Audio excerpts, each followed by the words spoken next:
Guys, এই গাধা ঘোড়ার উপর উঠে যাইতেছিল। मेरा नाम है चुटिया। এন্ড বাংলা সিনেমার মতো এই বালবি চলতে চলতে বড় হয়ে যায়। हमारे यहाँ ऐसा ही होता है।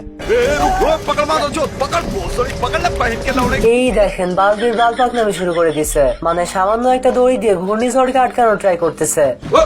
এ কি, এ তো দেখি বিড়ি খাওয়া শুরু করে দিছে, তাও আবার বিদ্যুৎ দিয়ে। তুই কি আমারে ফুটপাতের মাস্তান ভাবছস? মানে সামান্য 2 দিন বৃষ্টি না হওয়াতে বাংলাদেশ যেন পুরো মরুভূমি হয়ে গেছে। এখন এই বালবির এসে দড়ি দিয়ে মেঘ টেনে বাংলাদেশে নিয়ে আসে, আর এত বৃষ্টি হয় যে সুনামি শুরু হয়ে যায়। मौसम तो ऐसा लग रहा है दिल गार्डन गार्डन हो रहा है।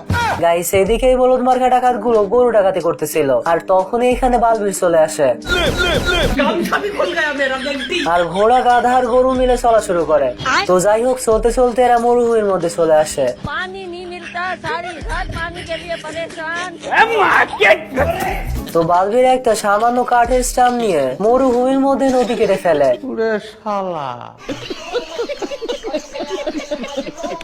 গাইস, তোমাদের জন্য লং ভিডিও আপলোড করা হয়েছে। তোমরা যারা এখনো পর্যন্ত লং ভিডিও দেখোনি, তারা চ্যানেলের মধ্যে ঢুকে ফার্স্ট এই ভিডিও পেয়ে যাবে, অথবা এখানে ক্লিক করে ভিডিও দেখে আসতে পারো।